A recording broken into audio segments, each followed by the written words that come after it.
Islam ini apa? Al-Islam ini secara bahasa, kita orang Islam, tapi kita tidak tahu Islam itu apa. Nah, Islam itu apa, Pak? Islam ini secara bahasa al-inqiyad wal istislam bi ahkami syar'iyyah. Nah, tunduk dan pasrah terhadap hukum-hukum Islam. Kalau misalkan belum tunduk, belum pasrah, berarti bukan Islam. Ngakunya Islam tapi nggak sholat, ngakunya Islam tapi belum tunduk, belum pasrah sama hukum syariat. Tapi tidak tahu hukum syariat. Kata itu pelajari hukum syariat. Tunduk dan pasrah terhadap hukum syariat. Allah suruh wa aqimus shalah, salat. Allah suruh, disuruh kita puasa. Allah Subhanahu wa taala suruh apa semua? Kita jalankan, itu maknanya Islam. Kita harus pasrah. Harus pasrah terhadap apa yang diatur Allah Subhanahu wa taala. Alhamdulillah kita sekarang berada di hari ke-14 ya. Berada di hari ke-14 bulan Ramadan. Dulu baru masuk, awal-awal baru saja kita masuk bulan Ramadan, sekarang sudah tahu-tahu ke hari ke-14. Kita sudah puasa mungkin 14 hari. 14 hari kita puasa, apakah sah kita punya puasa?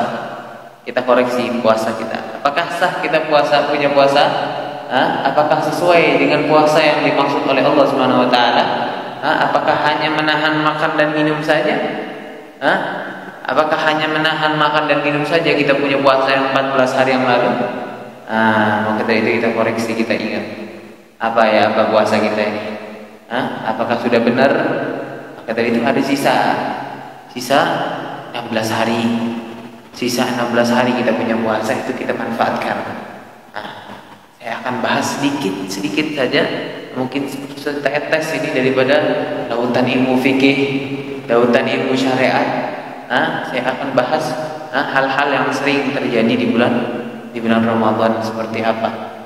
Seperti niat. Niat ini harus sunnahnya dinginapkan niat itu.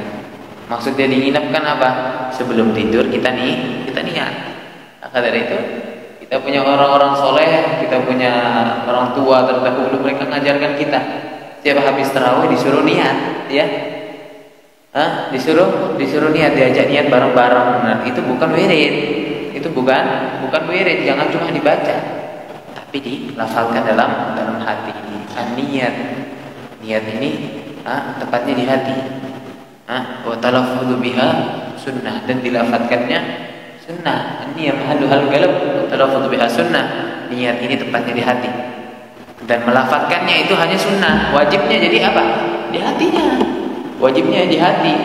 Jadi kalau misalkan hanya dilafalkan tapi hatinya tidak melafalkan, maka belum sah niatnya. Maka dari itu kita kasih tahu anak kita, keluarga kita, istri-istri kita yang sudah hadir, kalau niat jangan dibaca aja, diniatkan dalam hatinya. Saya sengaja berpuasa besok hari, lillahi ta'ala, puasa Ramadan karena Allah Subhanahu wa taala, niat buat Allah. Dari itu niat itu niat wajib itu, tapi menginapkan itu tidak wajib ya, hanya sunnah. Kalau misalkan lupa niat malamnya, subuhnya baru ingat, asal sebelum azan, sebelum masuk waktu, tidak apa-apa, niat sekarang waktu itu wajibnya. Kalau sunnahnya dari sebelum-sebelumnya. Terus kalau puasa sunnah, misalkan selesai bulan Ramadan nih, kita mau puasa lagi, kita mau puasa Syawal. Man shoma Ramadan, kalau misalkan kita puasa Ramadan, man shoma Ramadan wa taba'a sittin min Syawal, terus kita lanjutkan 6 Syawal, 1 2 3 terus sampai 6 hari kita puasa Syawal. Maka annahu shoma dahra kulli. Seakan-akan orang tersebut yang melakukan hal amalan tersebut, dia seperti puasa setahun penuh. Habis itu kan kita puasa nih, puasa sunnah. Kalau puasa sunnah apakah sama hukumnya kayak puasa wajib? Beda. Kalau puasa sunnah niatnya sama semua, tapi niatnya itu dikasih rukhsah, dikasih perpanjang waktu. Misalkan sekarang belum niat, misalkan statusnya itu puasa sunnah, boleh diniatkan. Batasnya sampai kapan? Sebelum Kalau puasa wajib batasnya sampai sebelum apa? Sebelum subuh. Sebelum subuh. Tapi kalau misalnya puasa sunnah batasnya sampai sebelum duhur. Bisa dipahami ya. Nah, kata itu ada juga hal-hal yang bisa membatalkan puasa banyak sekali, seperti memasukkan suatu hal ke rongga. Korek-korek kuping itu membatalkan puasa. Korek-korek kuping misalkan gatal ya, masukkan kata embat itu membatalkan puasa. Jangan dilakukan.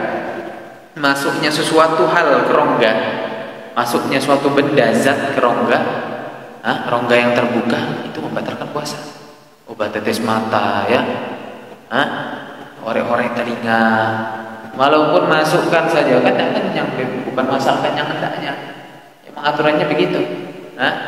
Kata itu kita Islam nih harus tahu hukum-hukum Islam ya. Apa Islam kalau tak tahu hukum Islam? Jangan tahu rukun Islam saja, rukun Islam, rukun iman saja.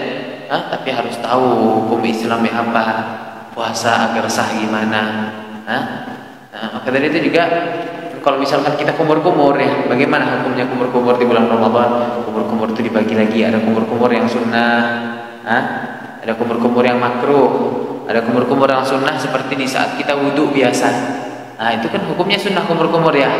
Apakah Ramadan dianjurkan? Tetap dianjurkan, tetap disunnahkan.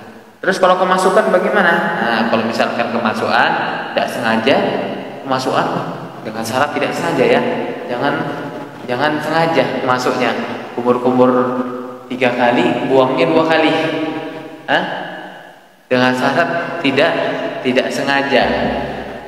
Kalau misalkan tidak sengaja kemasukan, saya tidak sengaja, maka dimakfu, boleh saja. Tapi kalau misalkan sengaja kayak tadi itu, maka membatalkan puasanya. Kalau misalkan kumur-kumurnya kumur-kumur makruh bagaimana? Seperti seger-segeran kumur-kumurnya, bukan sunnah. Ini kumur-kumur mubah ya, kumur-kumur mubah seperti kita sekarang ini. Lagi mager apa-ngapain, ambil air kita kumur-kumur. Itu hukumnya mubah, boleh-boleh saja. Tapi kalau misalnya ketelan masuk sedikit aja setetes, itu sudah membatalkan. Beda kayak kumur-kumur yang sunnah. Kalau kumur-kumur yang sunnah, kalau kemasukan tidak batal. Kalau kumur-kumur yang mubah kayak iseng-isengan, kemasukan sedikit saja maka batal. Ada kumur-kumur yang makruh. Bagaimana kumur-kumur yang makruh? Seperti memasukkan sampai kerongkongan sini. Itu balaghah namanya. Balaghah ini masukkan air sampai kerongkongan. Masukkan air sampai kerongkongan. Nah, itu hukumnya makruh. Tapi kalau kemasukan batal. Tapi tatkala ada juga kayak gini nih wajib. Masukkan sampai kerongkongan ini ada yang wajib kapan? Tatkala kita habis muntah. Kalau kita muntah di siang bulan Ramadan, bagaimana hukumnya? Jangan langsung kita telan ludah kita. Jangan langsung kita telan. Kita muntah di bulan Ramadan, itu kita kumur-kumur dulu, kumur-kumur dan memasukkan sampai sini airnya. Karena najis semua muntah itu. Masukkan ini, katanya makruh, kan ini ada hajatnya, ya. Kan ada hajatnya, ada apa kalau ada hajatnya untuk membersihkan najis. Habis itu dilepeh lagi, dibuang lagi, sisa airnya. Jangan habis itu diminum, dibuang lagi. Maka boleh habis itu menelan liur. Hukum menelan liur bagaimana? Hukum ini dulu, hukum muntah. Hukum muntah bagaimana? Hukum muntah ada 2. Kalau misalkan sengaja batal, kalau misalkan tidak sengaja tidak batal. Bagaimana hukum muntah? Kok ada sengaja ada yang enggak? Ya, dengan masukkan sikat gigi sampai sini. Bagaimana cara pun itu? Masukkan tangan sampai muntah, sampai mual. Dia apa-apain perutnya sampai muntah. Itu hukumnya. Kalau misalkan keluar muntah, maka dia membatalkan puasanya dia. Paham ya? Bisa dipahami ya? Kalau misalkan dia tidak sengaja muntahnya, maka seperti sakit, mual dengan bulan Ramadan. Nah, itu misalkan dia muntah, dia tidak batal karena dia uzur. Tahu uzur ya? Uzur itu ada sebab, bukan yang tidak ada sebabnya. Uzur itu ada sebab yang dimakfu